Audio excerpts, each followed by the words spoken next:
All right, cultivating self-compassion with focus on nurturing. So earlier we defined self-compassion as skillfully taking care of oneself. So let's just hold those words for a moment.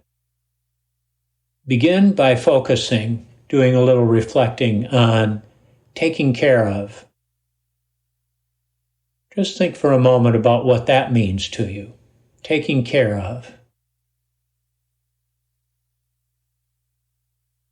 And then think about skillfully, perhaps skillfully in opposition to unskillfully.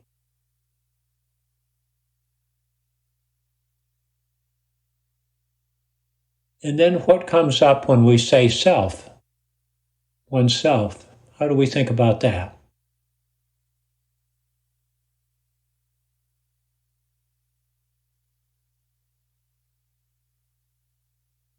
Just 1, 2, 3, 4, 5 words. There's so much packed into it. Taking care of, skillfully, self. So remembering our framework here for many of our sessions, and especially for this exploration of self-compassion, that the reality is that life is hard. And we tend to make it harder. Life is hard because we have to deal with impermanence, the fact that life is not perfect.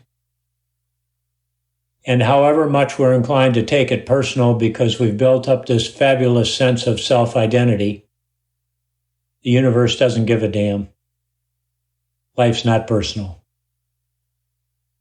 And we make it harder with some combination often of craving and fear, all mixed in with these 4 conditions of being human that are beyond our control. Our genetic makeup, how our brains and nervous systems have evolved, our experiences, especially when we're young, and social and cultural norms, all beyond our control. However, there is an option, there is an approach to not making it harder. And we happen to, in this group, refer to that approach as mindfulness. But it's known in a lot of different ways, and there's universal perennial wisdom around what the essence of mindfulness is about. But we'll stick with mindfulness, that term and that structure for our purposes. And the 2 essential ingredients of mindfulness are awareness and compassion. And we're focusing here on applying self-compassion. And in applying self-compassion, we have been working with the RAIN format, the acronym RAIN. We began by looking carefully at recognizing and allowing, and we focused on how hard it is to be willing to admit that there really is discontent, difficulty, suffering in our lives. We tend to minimize it. We tend to avoid thinking that we're whining. We're reluctant to admit to the realities of the ways that life are difficult. Whereas we have this concern, this fear that if we admit to it, then we will be submitting to it. We will be lost in it. We will be overwhelmed by it. We'll be somehow acknowledging that we're not good enough, that we don't have what it takes. We have all these ways of resisting. And we all know, we all see clearly that we can't deal with anything meaningfully until we've recognized it, till we've seen it clearly, till we've accepted the reality of it. So that's the recognize and allow, the R and A of RAIN. And last week we spent a lot of time working with investigating, with understanding what's beneath our craving, our fear, our resistance to recognizing and allowing? What's underneath our inclination to make things harder? So that leaves us with the N in rain, and that's what we're going to be working with today. The N in rain is about connecting with kindness. The N refers to the word nurture, which is a great way of describing taking care of, nurturing. Human beings are terrific at nurturing because we can't survive without it. We are completely helpless when we're born. And if we don't get some degree of nurturing in some way, we're just not going to survive. And over time, those who nurtured are the ones whose genes were passed on. So it's built in, our inclination to nurture. So when we talk about connecting with kindness, that's one element of nurturing. And a second is positive emotions. So let's begin with connecting with kindness. Connecting to ourselves with a degree of kindness really is the essence of taking care of ourselves. Because the alternative of not connecting, of being disconnected from ourselves, is very, very painful. Loneliness, separation, isolation, depression, these are all experiences that manifest when we get disconnected from ourselves. So just taking a moment to reflect on a time not too long ago when you were feeling some loneliness, some separation, some disconnection from yourself. Not just from others, but from yourself. You felt a little lost.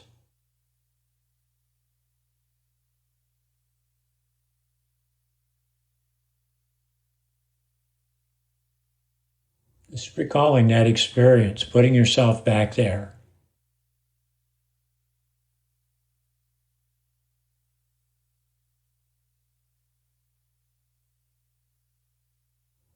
And particularly noting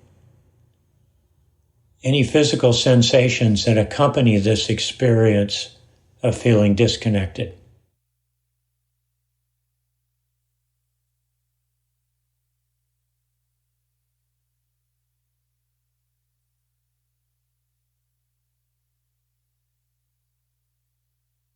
And now letting go of this sense of feeling disconnected, and alternatively recalling a recent experience of feeling connected to yourself, not just to others, but a moment when you were feeling whole, feeling good about yourself.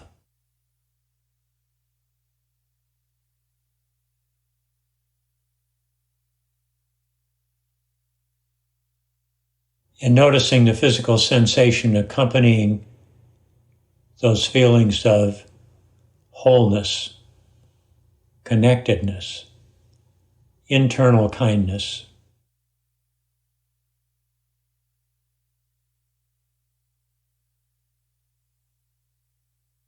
Paying attention to these physical sensations is one of the ways of more deeply knowing and understanding our experiences.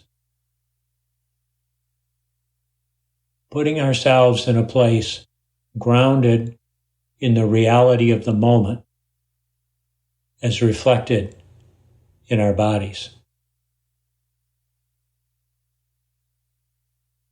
So that's what connecting with kindness is all about. How it's an aspect, an essential ingredient of nurturing. So let's move on now to a second aspect, component of nurturing. And this is positive emotions. The Innerwork Center had a keynote address by Barbara Fredrickson, who is a psychology professor at UNC Chapel Hill and has done extensive research in the area of positive emotions. And emotions, of course, have a couple of functions in our lives as they've evolved over time. One is simply to give us the richness of our experiences of our lives. Imagine what it'd be like to go through all the experiences of life emotionless, flat, no sense of affect at all. I mean, it's hard to imagine why we'd want to be here. And that's, of course, why we have the emotions. Another reason we have the emotions is because they're a great source of information for navigating life. They tell us what's happening in very compelling ways, so we know what's here. And we also know that emotions can be either very positive or they can be more negative and difficult. Sadness, grief, loss, anger, frustration, irritation. They're all valuable emotions, but they're different from the positive emotions that Barbara Fredrickson names: joy, hope, pride, interest, gratitude, inspiration, serenity, amusement, awe, love. Fabulous emotions. And her research shows pretty clearly that when we are connected to these positive emotions, when we're engaged with them, they broaden our awareness. They broaden our brains. They change our brains and minds. They even expand our peripheral vision, just as a physiological symptom of what's going on, indicator. And with this broader awareness, we have more moments of openness, which function as a nutrient, an essential ingredient in our ability to grow and evolve as human beings, evolving in the sense of becoming more of who we most truly are at our deepest core. And that these positive emotions are cumulative over time. Once we step into the experience of positive emotions, we're stepping into a virtuous reinforcing loop. And these resources, these positive emotions, also give us the resources to be resilient. So, for instance, back to the little reflection exercise we did a few moments ago, in knowing the difference in our bodies between when we're feeling lonely and disconnected versus when we're feeling whole and connected. Knowing the difference in those feelings is a resource. It's a way to track back to the experience of being whole and connected. And the positive emotions do the same thing. So we're going to do a little more reflection here.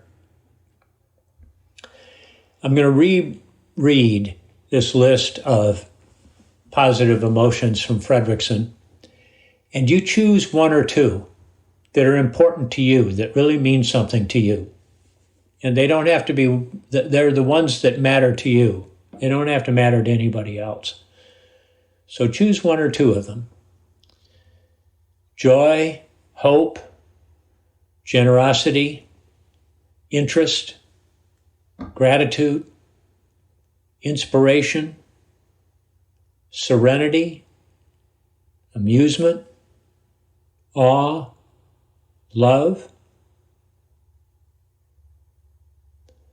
And just focus on one of them now and your recent experiences with it.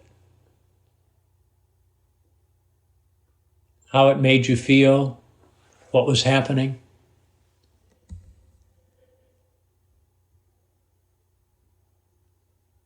Perhaps how it broadened you and how you show up in the world.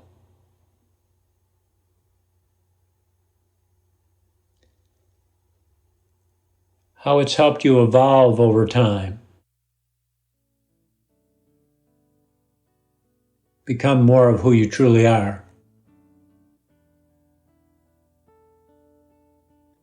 How it's given you the resilience to deal with the difficult times when life genuinely is hard, and not make it harder.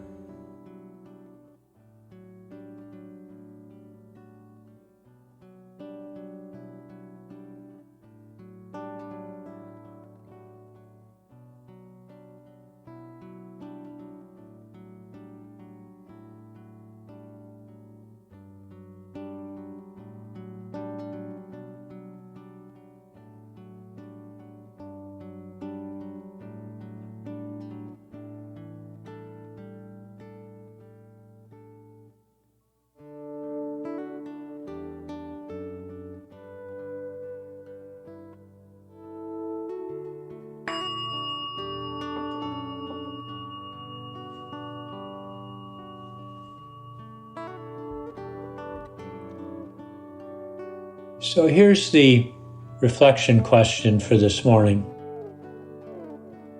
How do you nurture yourself? How are you kind to yourself? How do you employ access to positive emotions?